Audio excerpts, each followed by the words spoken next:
आगाज़ जो है वो एक तल्ख बात से करना चाहूँगा कि अभी सर ने बात भी की और ये बात एक तल्ख हकीकत है कि इस वक्त जंग वकला जो हैं वो वकला की जो क़यादत है उस क़यादत को बहुत ही शक की निगाह से देखते हैं।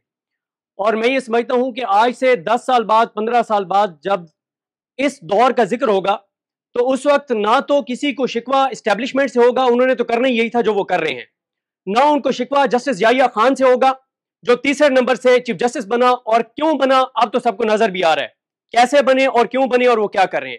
ना ही किसी को शिकवा जो है वो जस्टिस डोगर से होगा जो 15 नंबर से इस्लामाबाद हाई कोर्ट में आ गया और जो कुछ वो कर रहा है।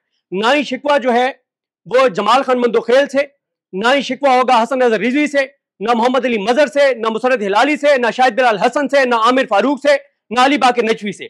इनमें से किसी को शिकवा नहीं होगा। अगर यकीन करेंगे तो शिकवा होगा तो इन बुकला क़यादत से होगा। उसकी वजह यह है कि ये तो ऐसे ही है कि आपके किसी बहुत ही अजीज को जब वो जिंदगी और मौत की कश्मकश में हो और उसको ब्लड की जरूरत हो और आप बैठ के किसी बंद कमरे में, ठंडे कमरे में बैठ के उसकी बातें याद कर रहे होंगे, यार वो बंदा बड़ा अच्छा है, बोलता बड़ा अच्छा है, ये बात बहुत अच्छी करता है। भाई आज आप यहां जो ये बात आज गोल मेज कॉन्फ्रेंस कर रहे हैं, ये गोल मेज कॉन्फ्रेंस आज सुप्रीम कोर्ट के गेट पे होनी चाहिए थी।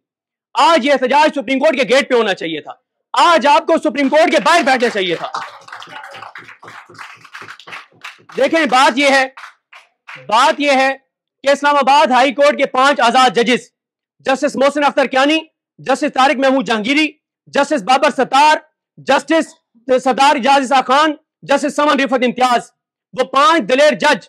मैंने पिछले दिनों में एक व्लॉग में एक बात की और मैं बल्कि पहले एक दिन हुआ ये कि मैंने जब अहमद फरहाद का केस चल रहा था तो मैंने जस्टिस तारिक महमूद जहांगीरी, जस्टिस मोहसिन अख्तर कियानी साहब की अदालत के बाहर खड़े होकर कह दिया, मैंने व्लॉग करते हुए मैंने कहा ये जो सीढ़ियां हैं ये जाती तो जस्टिस मोहसिन अख्तर कियानी की अदालत को हैं, लेकिन जब आप इस अदालत के अंदर जाते हैं तो उस अदालत से आगे अदलिया की आजादी का रास्ता नजर आता है। तो खैर उसके बाद फिर जो मुझे उसको सिर्फ इस एक बात को भुगतना पड़ा, वो तो खैर हमसे ज्यादा लोगों के साथ बहुत कुछ हुआ। लेकिन जब आप एक रिपोर्टर के तौर पर किसी भी जज की अदालत में बैठते हैं तो वो जज इस निजाम के हक में फैसला दे रहा है, खिलाफ फैसला दे रहा है, वहां तो आप एज ए रिपोर्टर उसको रिपोर्ट कर रहे होते हैं। लेकिन अगर वहीं पे मैं बैठ के एक पाकिस्तानी के तौर पे, पाकिस्तानी शहरी के तौर पे, यानी रिपोर्टर नहीं, एक पाकिस्तानी शहरी के तौर पे जब मैं देखता हूं तो यकीन करें जब हम इन 5 आजाद जजेस की अदालतों में बैठते हैं तो हमें उम्मीद की किरण नजर आती है, हमें रोशनी नजर आती है, हमें एज ए पाकिस्तानी फख्र होता है, हमें एज ए पाकिस्तानी फख्र होता है कि हाँ आज इन अदालतों के अंदर ऐसे आजाद जजेस मौजूद हैं। और जब हम अदालतों के अंदर रोशनम की तरफ देखते हैं और हमें हादी अली चट्टा और ईमान मजारी जैसे वकला नजर आते हैं तो हमें एक उम्मीद नजर आती है कि हाँ यार आज भी वकला में अगर वकला की क़यादत वो चीज नहीं कर रही तो ये नौजवान वकला मौजूद हैं।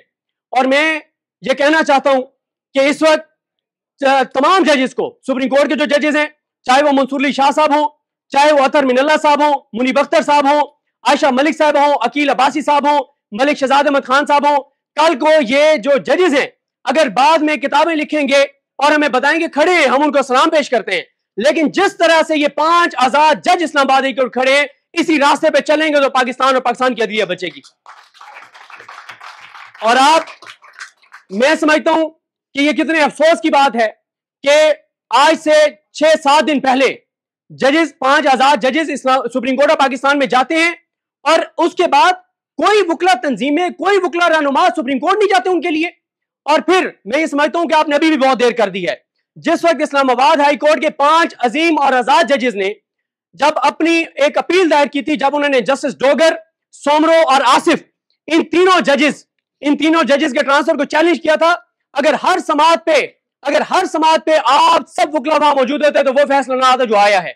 अगर आप जब ईद की छुट्टियों के बाद वो केस लगा तो अगर आप वकला इतनी बड़ी तादाद में, आप जो बड़े नाम है, मौजूद होते तो मुझे नहीं लगता कि सलाहुद्दीन पंवर साहब वो करते जो उन्होंने किया है। उन्होंने तो अपने करियर का फैसला कर दिया ना आइंदा वाले दौर का, आइंदा जब तक उन्होंने सुप्रीम कोर्ट में रहना है।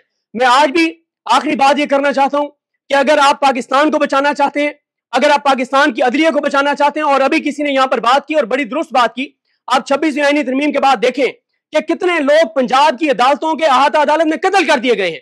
क्यों? क्योंकि लोगों को एतमाद नहीं रहा अदालतों के ऊपर, लोगों को जजेस पर एतमाद नहीं रहा। आज भी एक मुझे कई वकील बताते हैं मुझे कई वकील बताते हैं कि लोग पहले हमारे पास आते थे केस लेकर, अब लोग हमारे पास आते हैं कहते हैं जी फलानी अदालत में केस है, उस एरिया के सेक्टर कमांडर से कोई दुआसलाम है आपकी, आप उस सेक्टर कमांडर को कह सकते हैं कि हमारे केस का फैसला करवा दे। तो अब पहले कहा जाता था कि वकील नहीं जज करो, अब जज भी करने की जरूरत नहीं है, अगर सेक्टर कमांडर से आपकी दुआसलाम है तो आपके हक में फैसला आ जाएगा। मैं आखिर में एक वाकया सुनाकर, मैं हमारे एक दोस्त हैं, बड़े प्यारे दोस्त हैं, जाहिर है हम भी किसी वक्त में, मैं उसको अपने जमाने जहलियत कहता था जब हम उस साइड पे खड़े थे, तो आज हम तो जाहिर है हमने सीखा और इधर आ गए और जो कुछ हमने किया उसमें माफी भी मांगते हैं, लेकिन आज भी हमारे कुछ दोस्त जो उस तरफ खड़े हैं जिनको हम समझाते रहते हैं कि हमने बड़े करीब से ये चीजें देखी हैं, कोई फायदा नहीं है तो इधर ही आ जाओ। तो बात यह है कि एक दिन वो एक ट्रायल कोर्ट से एक केस कवर करके आए और सुप्रीम कोर्ट में बहुत अहम केस चल रहा था। तो हम जब कोर्ट रूम में एंटर होने लगे तो वो अपने टीम को फोन कर रहे थे, यूट्यूब वाली को, कि जैसे ही वो फैसला जज सुनाए ना आपने वीडियो पब्लिक कर देनी है। मैंने उससे रोका, मैंने कहा वीडियो आप कर भी लिया आपने, फैसला तो बयान है। वो कहते हैं वहां जो वो पता नहीं जो नीचे जो फिर रहे होते हैं, कहते हैं उससे मेरी बात हुई है, उसने बता दिया कि फैसला क्या आना है। तो मैंने वीडियो पहले ही कर दी है, जज ने अभी फैसला सुनाया नहीं है, वो वीडियो रिकॉर्ड करके सुप्रीम कोर्ट में एंटर हो रहा है कि जैसे ही वो जज फैसला सुनाएगा आपने वीडियो पब्लिक कर देनी, क्योंकि मुझे वो जो नीचे फिर रहा होता है उसने पहले बता दिया है कि जज साहब ने फैसला क्या सुनाना है। तो आखिरी बात यह है कि आप वकला, अगर आप इस कौज से मुखलिस हैं, अगर आप अदलिया की आजादी से मुखलिस हैं, तो आपको वही करना चाहिए जो आज कराची के जानदार, आजाद और गैरतमंद वकला ने किया है। आज जब जस्टिस जहांगीरी आज जब कराची की अदालत में पेश हुए तो कमरा अदालत उनके नारों से गूंज रहा था। आज कमरा अदालत उन जजेस के खिलाफ नारों से गूंज रहा था जो जैसे बनाए गए और जैसे लाए गए सबको पता है। आज मैं नहीं ये बात कह रहा, वो हमारे दोस्त जो इस निजाम को सपोर्ट करते हैं उनके भी लोग मौजूद हैं कि 26वीं तरमीम के बाद जो जज हैं कौन कौन से जज कितने कितने करोड़ देकर लगाए। तो आप अगर अदलिया की आजादी और इस कौज से मुखलिस हैं तो आपकी अगली मीटिंग, आपका अगला इवेंट सुप्रीम कोर्ट के अहाते में होना चाहिए। आपको रोजाना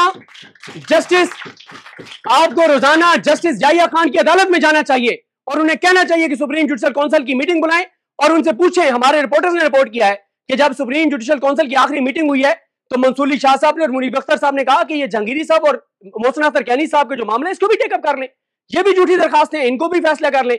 तो जस्टिस जाहिया खान ने कहा नहीं, इनको पेंडिंग रखना है। उन्होंने पेंडिंग रखा। फिर इस्लामाबादी कोर्ट में क्या हुआ, फिर वहां पे सिंध कोर्ट में क्या हुआ, आपके सामने है। मसला ये है कि ये जो आज जजेस बैठ के दीदा दलेरी से बिल्कुल नंगे होकर जो कुछ कर रहे हैं वो इसलिए कर रहे हैं कि आप लोग कमजोर हैं, यंग वकला निकलना चाहते हैं, लेकिन वो नहीं निकल रहे। वो इसलिए नहीं निकल रहे कि वो आपकी तरफ देख रहे हैं। और अगर आज अदलिया को ना बचाया गया, जो रईस है, ये 5 जज हैं, हमें तो खौफ रहता है कि यार ये जज भी कहीं हिम्मत ना हार बैठे, थक ना जाएं। जितनी लड़ाई उन्होंने लड़ी है ये भी कोई तोक्को नहीं कर रहा था। और मैं सलाम पेश करता हूं आखिर में समन रिफत इम्तियाज साहबा को कि जो आज जस्टिस जहांगीरी के साथ खड़ी थी। अब आप देखें तारीख में जस्टिस समन रिफत इम्तियाज को कैसे याद रखा जाएगा और जस्टिस जाहिया खान को कैसे याद रखा जाएगा। बहुत शुक्रिया। नाज़रीन, आप सियासत.pk देखते हैं। सीनियर सहाफ़ी सिद्दीक जान साहब हमारे साथ मौजूद है। इस टाइम गिरदारियां होटल के बाहर हम मौजूद है। अभी अंदर तकरीर भी करके आए, अंदर क्या माहौल है, तमाम चीजें उनसे जानेंगे। अस्सलाम वालेकुम। एक तो अंदर की बात करेंगे, लेकिन उससे पहले जस्टिस तारिक महमूद जहांगीरी का आज का स्टेटमेंट सामने आया कि मैं किसी सेक्टर कमांडर के कहने पर फैसले नहीं करता। इस पर किस तरह देख रहे हैं? लेकिन बात यह है कि जस्टिस तारिक महमूद जहांगीरी साहब हो, जस्टिस सरदार इजाज इसाक खान साहब हो, जस्टिस समन रिफत इम्तियाज साहब हो, जस्टिस मोहसिन अख्तर कैनी साहब हो, इन तमाम जजेस को आप जितना अप्रिशिएट कर सकते हैं एज ए पाकिस्तानी आपको करना चाहिए। ये जज जिस जुर्रत, बहादुरी और दलेरी के साथ जिस तरह से इस निज़ाम के साथ लड़ रहे हैं, अपने हलफ से वफाक कर रहे हैं, पाकिस्तान और पाकिस्तानियों के लिए खड़े हैं, तो ये इनकी बड़ी हिम्मत है, बड़ी जुर्रत है। एक ऐसे जबर के माहौल में जब आपके सामने है कि कोई एक लफ्ज़ नहीं बोल सकता जो मैटर करने वाले लोग हैं। और आप देखें ना कि इस वक्त अदलिया के अंदर यानी कुल मिला के कोई 200 से 250 तो आला अदालतों के जज हैं, और यानी सुप्रीम कोर्ट और हाई कोर्ट्स के मिला के 5 हाई कोर्ट्स के। और आप इसी तरह से देखें कि डिस्ट्रिक्ट जुडिशरी के अंदर सैकड़ों जज हैं। आप इन सबको मिला के देख लें, इस वक्त 5 ही जज हैं जो आपको सबसे ज्यादा जिनमें उम्मीद नजर आती है। और आप फिर अप्रिशिएट कीजिए जस्टिस समन रिफत इम्तियाज साहबा को कि जस्टिस समन रिफत इम्तियाज साहबा जिस तरह से आज भी वो तारिक महमूद जहांगीरी साहब के साथ खड़ी थी और उन्होंने उनके साथ पेश हुई। क्या बात है। तो बाकी बात यह है कि जहांगीरी साहब जो है वो इस लड़ाई को बहुत आगे ले गए और उन्होंने आज बता दिया है कि वो पीछे नहीं हटेंगे। और आज एक बात तो साबित हो गई है ना, यानी इन 2 जजेस की हद तक जो इस वक्त सबसे ज्यादा जाहिर है एक्सट्रीम फैसला आया हुआ है जहांगीरी साहब के खिलाफ कि जहांगीरी साहब तो इस्तीफा नहीं देने जा रहे। उन्होंने सुप्रीम कोर्ट में भी कहा था कि वी विल फाइट और नजर आ रहा है कि वो लड़ रहे हैं।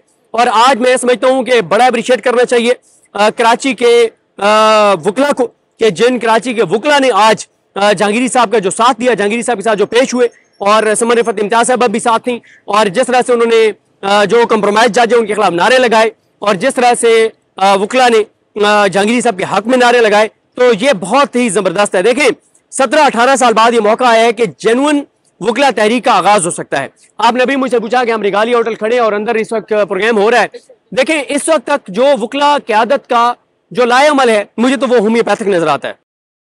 देखें जो इस वक्त जदोजहद जो जंग जो लड़ाई चाहिए वो लड़ाई वो जदोजहद वो जंग करते हुए मुझे नजर नहीं आ रहे वकला की क्यादत।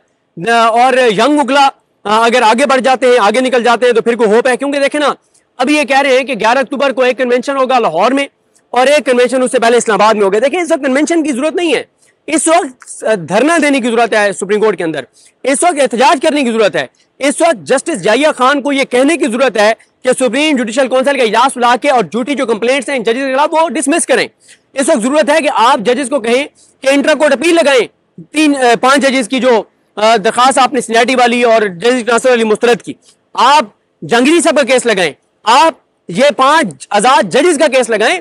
इस वक्त जरूरत ये कहने की है भाई, बात यह है कि आप कन्वेंशन कर रहे हैं। मैंने अंदर एक मिसाल दी है कि आपका कोई अपना अजीज, आपको कोई अपना जिसको जो जिंदगी और मौत की कश्मकश में हो, उसको ब्लड चाहिए हो और आप ब्लड उसको देने की बजाय आप किसी ठंडे कमरे में बैठ के बात कर रहे हो, यार बंदा बड़ा शानदार है, बातें बड़ी अच्छी करता है, मुस्कुराहट की तो क्या ही बात है, कपड़े बड़े शानदार पहनता है, ओ यार इन बातों की जरूरत नहीं है, वो जिंदगी और मौत की कश्मकश में है। अदलिया की आजादी इस वक्त जिंदगी और मौत की कश्मकश में है। आपको तो वहां पे आज एहतजाज करना चाहिए था, आपको इवेंट सुप्रीम कोर्ट के हाथ में रखना चाहिए था, आपको आज कमर अदालत नंबर 1 में जाना चाहिए था, आज आपको हाजी अमीन की अदालत में जाना चाहिए था। आप इस वक्त चार्ज माहौल है, वकला के इलेक्शन हो रहे हैं, कहीं पूरे मुल्क में आपने देखा है कि कोई वकला की कोई वीडियोज आ रही हो, कोई एहतजाज आ रहा हो, कोई बात आ रही हो? नहीं।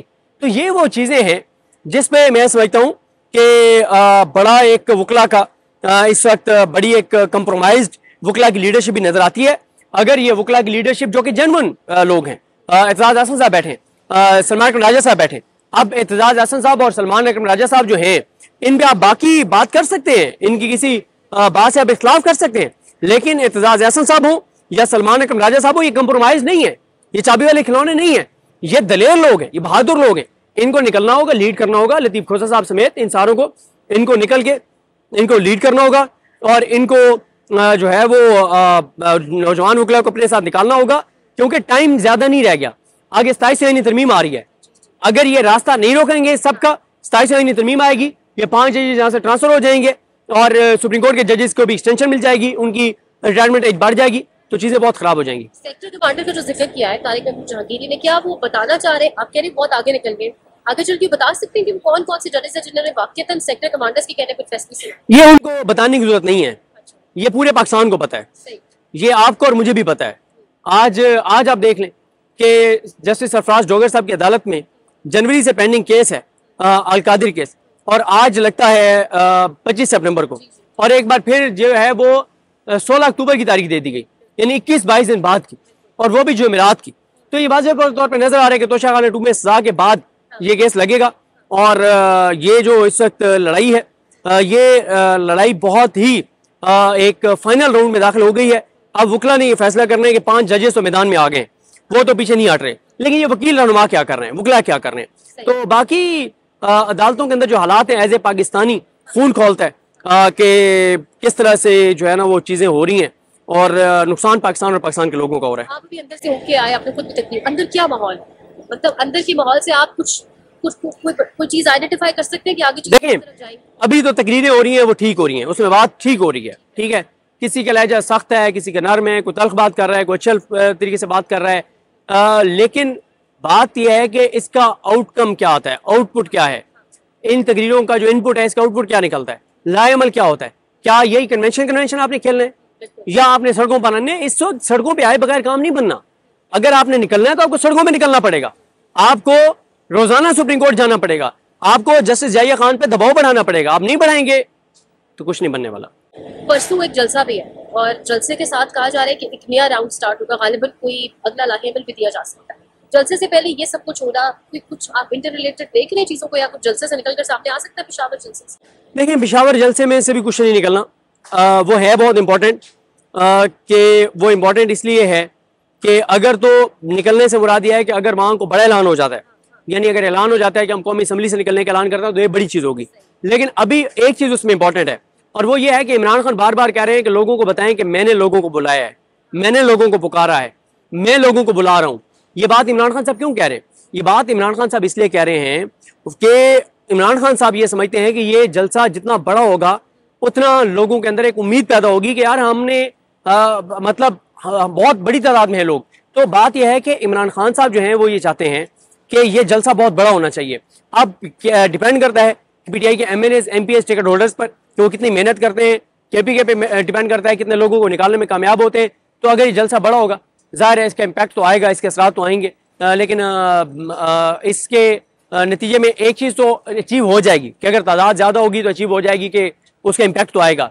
दूसरा यह है कि अगर वहाँ पे कोई बड़ा ऐलान हो जाता है, यानी कोई लॉन्ग मार्च का ऐलान हो जाता है या असेंबली से निकलने का ऐलान हो जाता है, तो वो एक आप कहेंगे कि एक और बड़ी चीज़ थी। जलसे का मकसद खान साहब ने कहा था जोन्स के खिलाफ बात करें, ऑपरेशन के हक में मैं नहीं, वो तकरीरें आपको लगता है स्टेट से होंगी खुले अल्फाज में कि केपी हुकूमत इस ऑपरेशन के साथ नहीं खड़ी, या गंडापुर साहब खास तौर पे तकरीर करें? देखें, बाकी लोग तो करेंगे, अब गंडापुर साहब करते हैं नहीं करते ये वक्त बताएगा, बाकी लोग तो करेंगे। लेकिन बात वही है ना कि तकरीरों से बात आगे निकल गई है ना भाई, तकरीरों से आगे निकल गई है ना। एक चीज़ आप बार बार कह रहे हैं कि नहीं होनी चाहिए, वो हो रही है ना, फिर आप उसको रोकने के लिए क्या कर रहे हैं? और वो एक ही रास्ता है और वो है सड़कों का रास्ता। अच्छा, आज इमरान खान की पिटीशन भी एक गुम गई है। सलमान मुराद साहब कह रहे हैं, मुझे वीडियो लिंक के जरिए पेशी थी, अचानक पता चलता है पिटीशन गुम गई। अब ये सब जानते हैं गुमाई गई है, गुमी तो नहीं है, मतलब इससे वाज़ेह है कि वीडियो लिंक के जरिए मामला आगे चलेगा जबकि उसकी ऑथेंटिसिटी कुछ भी नहीं। देखें, वो बात यह है कि निज़ाम अपने आप को एक्सपोज कर रहा है ना। आप ने नोटिफिकेशन किया वीडियो लिंक का और आप कर रहे हैं व्हाट्सएप वीडियो कॉल के जरिए उनका वो कर रहे हैं, आप ट्रायल कर रहे हैं। उस व्हाट्सएप वीडियो कॉल के ट्रायल को चैलेंज किया Lahore high court Rawalpindi bench में, और आपने क्या किया, उसके आप कह रहे हैं फाइल गुम हो गई। वो फाइल वो दोबारा दायर कर देंगे। लेकिन बात यह है कि फिर क्या हो जाएगा? आप अच्छा जीएचक्यू हमला केस में भी इमरान खान को सजा दे देंगे, फिर क्या हो जाएगा? भाई इमरान खान तो कहते हैं कि मैं तमाम जिंदगी जेल में रहने के लिए तैयार हूँ, उसको तो बाहर रहने की कोई जल्दी नहीं है। लेकिन उसके अंदर रहने से ये निज़ाम जो है, इस निज़ाम के साथ क्या हो रहा है, लोगों के साथ क्या हो रहा है, पाकिस्तान के साथ क्या हो रहा है, पाकिस्तान के इदारों के साथ क्या हो रहा है, ये इंपॉर्टेंट है। देखें, आपने इमरान खान के खिलाफ अदलिया को मैनेज किया, इमरान खान अंदर है ठीक है, लेकिन लोगों का एतमाद अदलिया से उठ रहा है, लोग कानून हाथ में ले रहे हैं। ये नुकसान पाकिस्तान और पाकिस्तानियों का है, पाकिस्तान के इदारों का है, फ्यूचर का है, आने वाली नस्लों का है।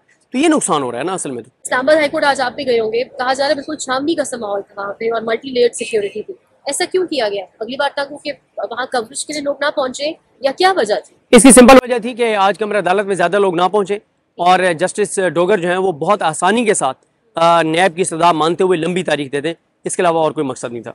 आखिर में थोड़ी एक दो सवाल है। लंदन प्लान सारे इकट्ठे हुए और वहाँ से निकल कर क्या आएगा वो तो एक अलग ही सवाल है, लेकिन अक्टूबर नवंबर से पहले इन सबका इकट्ठे होना, ट्रंप से मुलाकात, किस तरह देख रहे हैं चीज़ें? देखें, ट्रंप वाली मुलाकात भी कोई गैर मुतवक्के नहीं है। जाहिर है जब हम उसको नोबेल प्राइज़ के लिए नामजद कर रहे हैं, जब हम उसको माइंस एंड मिनरल्स दे रहे हैं, जब क्रिप्टो में हम इन्वेस्ट कर रहे हैं और अमेरिका की तकरीबन तमाम बातें मान रहे हैं, तो उसके बदले में अगर उसने हमें मुलाकात भी नहीं देनी तो फिर क्या है? ये कोई गैर मुतवक्के या बड़ी बात नहीं है ट्रंप का पाकिस्तानी वज़ीर-ए-आज़म से मिलना। दूसरी जहाँ तक बात है लंदन वाली, लंदन में कुछ भी नहीं चल रहा। मियाँ साहब सिर्फ इंजॉय करने गए हुए हैं, छुट्टियों पे गए हुए हैं, वहाँ कोई मीटिंग नहीं है, कोई मामला नहीं है, कोई लंदन प्लान नहीं है, कोई नोटिफिकेशन वाला रोला नहीं है। मियाँ नवाज शरीफ साहब अब इस बात पर ईमान ला चुके हैं कि मुस्लिम लीग नून, शरीफ ख़ानदान और इनकी आने वाली नस्लों की जो वो है सियासत है वो इस्टेब्लिशमेंट के साथ होगी, और जो भी उस वक्त की इस्टेब्लिशमेंट होगी।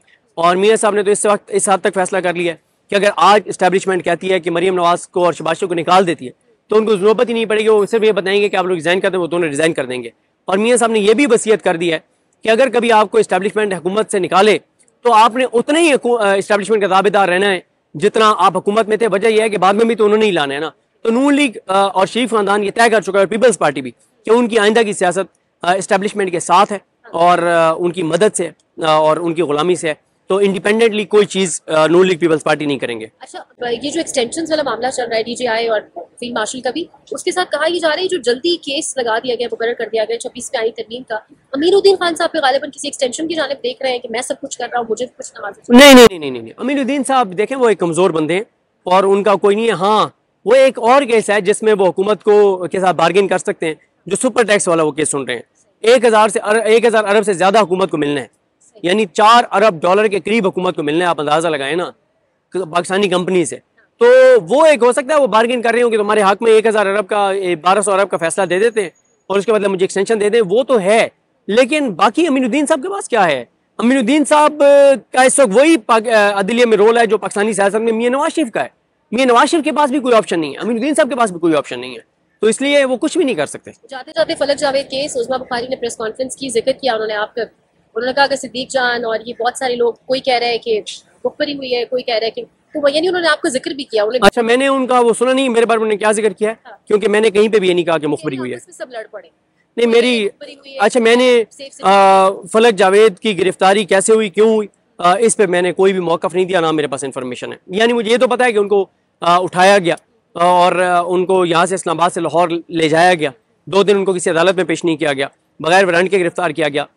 लेकिन ये बातें तो मैंने ट्वीट की हैं या बताई हैं, लेकिन उनकी किसी ने मुखबरी की है, वो कहाँ रह रही थी, ये बातें नहीं पता। और देखें कितने ये लोग, ये जो टाउट है, ये कितने बेगैरत हैं कि ये सलमान अकबर राजा साहब का एक कह रहे हैं कि उनके फ्लैट पे वो रह रही थी। मतलब एक खातून है और उसका आप तल्लुक जोड़ रहे हैं सलमान अकबर राजा साहब से, जो एक इंतहाई मुअज़्ज़िज़ वकील भी हैं, बड़े अच्छे बंदे हैं। हम उनकी पॉलिसीज़ पे तनकीद करते हैं, आइंदा भी करते रहेंगे। लेकिन ये कहना कि उनके फ्लैट पे रह रही थी और ये घटिया और मकरू नीच किस्म की कंपेन चलाना, तो ये बेगैरती की सारी हदें छू रहे हैं ये टाउट जो है। थैंक यू, बहुत वेलकम। मकसद खान साहब ने कहा था ड्रोन्स के खिलाफ बात करें, ऑपरेशन के हक में मैं नहीं। वो तकरीरें आपको लगता है स्टेट से होंगी खुले अल्फाज में कि KP हुकूमत इस ऑपरेशन के साथ नहीं खड़ी, या गंडापुर साहब खास तौर पे तकरीर करें? देखें बाकी लोग तो करेंगे, अब गंडापुर साहब करते हैं नहीं करते ये वक्त बताएगा, बाकी लोग तो करेंगे। लेकिन बात वही है ना कि तकरीरों से बात आगे निकल गई है ना भाई, तकरीरों से आगे निकल गई है ना। एक चीज़ आप बार बार कह रहे हैं कि नहीं होनी चाहिए, वो हो रही है ना, फिर आप उसको रोकने के लिए क्या कर रहे हैं? और वो एक ही रास्ता है और वो है सड़कों का रास्ता। अच्छा, आज इमरान खान की पिटीशन भी एक गुम गई है। सलमान राजा साहब कह रहे हैं, मुझे वीडियो लिंक के जरिए पेशी थी, अचानक पता चलता है पिटीशन गुम गई। अब ये सब जानते हैं गुमाई गई है, गुमी तो नहीं है। मतलब इससे वाज़ेह है कि वीडियो लिंक के जरिए मामला आगे चलेगा, जबकि उसकी ऑथेंटिसिटी कुछ भी नहीं। देखें वो बात यह है कि निज़ाम अपने आप को एक्सपोज कर रहा है ना। आप ने नोटिफिकेशन किया वीडियो लिंक का और आप कर रहे हैं व्हाट्सएप वीडियो कॉल के जरिए उनका वो कर रहे हैं, आप ट्रायल कर रहे हैं। उस व्हाट्सएप वीडियो कॉल के ट्रायल को चैलेंज किया लाहौर हाई कोर्ट मिली बेंच में, और आपने क्या किया, उसके आप कह रहे हैं फाइल गुम हो गई। वो फाइल वो दोबारा दायर कर देंगे। लेकिन बात यह है कि फिर क्या हो जाएगा? आप अच्छा GH हमला केस में इमरान खान को सजा दे देंगे, फिर क्या हो जाएगा? भाई इमरान खान तो कहते हैं कि मैं तमाम जिंदगी जेल में रहने के लिए तैयार हूँ, उसको तो बाहर रहने की कोई जल्दी नहीं है। लेकिन उसके अंदर रहने से ये निज़ाम जो है, इस निज़ाम के साथ क्या हो रहा है, लोगों के साथ क्या हो रहा है, पाकिस्तान के साथ क्या हो रहा है, पाकिस्तान के इदारों के साथ क्या हो रहा है, ये इंपॉर्टेंट है। देखें आपने इमरान खान के खिलाफ अदलिया को मैनेज किया, इमरान खान अंदर है ठीक है, लेकिन लोगों का एतमाद अदलिया से उठ रहा है, लोग कानून हाथ में ले रहे हैं। ये नुकसान पाकिस्तान और पाकिस्तानियों का है, पाकिस्तान के इदारों का है, फ्यूचर का है, आने वाली नस्लों का है। तो ये नुकसान हो रहा है ना असल में। तो इस्लामाबाद हाईकोर्ट आज आप भी गए होंगे, कहा जा रहा है बिल्कुल छावनी का सा माहौल था वहाँ पे और मल्टी लेयर्ड सिक्योरिटी थी। ऐसा क्यों किया गया? अगली बार तक कि वहाँ कवरेज के लिए लोग ना पहुंचे, या क्या वजह थी? इसकी सिंपल वजह थी कि आज कमरा अदालत में ज्यादा लोग ना पहुंचे और जस्टिस डोगर जो है वो बहुत आसानी के साथ नैब की सजा मानते हुए लंबी तारीख देते। इसके अलावा और कोई मकसद नहीं था। आखिर में थोड़ी 1-2 सवाल है। लंदन प्लान सारे इकट्ठे हुए और वहाँ से निकल कर क्या आएगा वो तो एक अलग ही सवाल है, लेकिन अक्टूबर-नवंबर से पहले इन सब का इकट्ठे होना, ट्रंप से मुलाकात, किस तरह देख रहे हैं चीज़ें? देखें ट्रंप वाली मुलाकात भी कोई गैर मुतवक्के नहीं है। जाहिर है जब हम उसको नोबेल प्राइज़ के लिए नामजद कर रहे हैं, जब हम उसको माइंस एंड मिनरल्स दे रहे हैं, जब क्रिप्टो में हम इन्वेस्ट कर रहे हैं और अमेरिका की तकरीबन तमाम बातें मान रहे हैं, तो उसके बदले में अगर उसने हमें मुलाकात भी नहीं देनी तो फिर क्या है? ये कोई गैर मुतवक्के बड़ी बात नहीं है ट्रंप का पाकिस्तानी वज़ीर-ए-आज़म से मिलना। दूसरी जहाँ तक बात है लंदन वाली, लंदन में कुछ भी नहीं चल रहा। मियाँ साहब सिर्फ इंजॉय करने गए हुए हैं, छुट्टियों पे गए हुए हैं, वहाँ कोई मीटिंग नहीं है, कोई मामला नहीं, कोई लंदन प्लान नहीं है, कोई नोटिफिकेशन वाला रोला नहीं है। मियाँ नवाज शरीफ साहब अब इस बात पर ईमान ला चुके हैं कि मुस्लिम लीग नून, शरीफ ख़ानदान और इनकी आने वाली नस्लों की जो वो है सियासत है वो इस्टेब्लिशमेंट के साथ होगी, और जो भी उस वक्त की इस्टेब्लिशमेंट होगी। और मियाँ साहब ने तो इस वक्त इस हद तक फैसला कर लिया है कि अगर आज इस्टेब्लिशमेंट कहती है कि मरीम नवाज को और शहबाज शरीफ को निकाल देती है, तो उनको जरूरत ही नहीं पड़ेगी, वो सिर्फ ये बताएंगे कि आप लोग रिज़ाइन कर दें, वो दोनों रिज़ाइन कर देंगे। और मियाँ साहब ने यह भी वसीयत कर दी है कि अगर कभी आपको इस्टेब्लिशमेंट हुकूमत से निकाले तो आपने उतने ही इस्टेब्लिशमेंट का दावेदार रहना है जितना आप हुकूमत में थे। वजह यह है कि बाद में भी तो उन्होंने ही लाना है ना। तो नून लीग और शरीफ खानदान ये तय कर चुका है, पीपल्स पार्टी भी, कि उनकी आइंदा की सियासत इस्टेब्लिशमेंट के साथ है और उनकी मदद से और उनकी गुलामी से है। तो इंडिपेंडेंटली कोई चीज़ नून लीग पीपल्स पार्टी नहीं करेंगे। अच्छा, ये जो एक्सटेंशन वाला मामला चल रहा है DJI और फील्ड मार्शल का भी, उसके साथ कहा यह जा रहा है जो जल्दी केस लगा दिया गया, मुकर्रर कर दिया गया 26 पे आई तरमीम का, अमीरुद्दीन खान साहब पे गालिबन किसी एक्सटेंशन की जानिब देख रहे हैं कि मैं सब कुछ कर रहा हूँ, मुझे कुछ ना। नहीं, अमीरुद्दीन साहब देखें वो एक कमज़ोर बंदे हैं और उनका कोई नहीं है। हाँ, वो एक और केस है जिसमें वो हुकूमत को के साथ बार्गेन कर सकते हैं, जो सुपर टैक्स वाला वो केस सुन रहे हैं। 1000 अरब से ज़्यादा हुकूमत को मिलना है, यानी 4 अरब डॉलर के करीब हुकूमत को मिलना है। आप अंदाज़ा लगाएं ना पाकिस्तानी कंपनी से।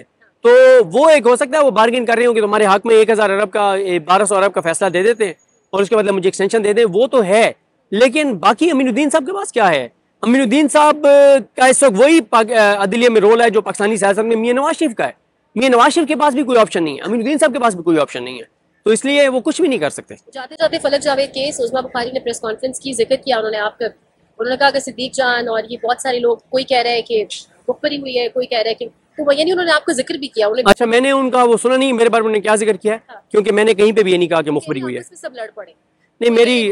अच्छा, मैंने फलक जावेद की गिरफ्तारी कैसे हुई, क्यों हुई, इस पे मैंने कोई भी मौक़िफ़ नहीं दिया, ना मेरे पास इंफॉर्मेशन है। यानी मुझे ये तो पता है कि उनको उठाया गया और उनको यहाँ से इस्लामाबाद से लाहौर ले जाया गया, 2 दिन उनको किसी अदालत में पेश नहीं किया गया, बगैर वारंट के गिरफ्तार किया गया। लेकिन ये बातें तो मैंने ट्वीट की हैं या बताई हैं, लेकिन उनकी किसी ने मुखबरी की है, वो कहाँ रह रही थी, ये बातें नहीं पता। और देखें कितने ये लोग, ये जो टाउट है, ये कितने बेगैरत हैं कि ये सलमान अकबर राजा साहब का एक कह रहे हैं कि उनके फ्लैट पे वो रह रही थी। मतलब एक खातून है और उसका आप तल्लुक जोड़ रहे हैं सलमान अकबर राजा साहब से, जो एक इंतहाई मुअज़्ज़िज़ वकील भी हैं, बड़े अच्छे बंदे हैं। हम उनकी पॉलिसीज़ पे तनकीद करते हैं, आइंदा भी करते रहेंगे। लेकिन ये कहना कि उनके फ्लैट पे रह रही थी और ये घटिया और मकरूह नीच किस्म की कंपेन चलाना, तो ये बेगैरती की सारी हदें छू रहे हैं ये टाउट जो है। Thank you, welcome.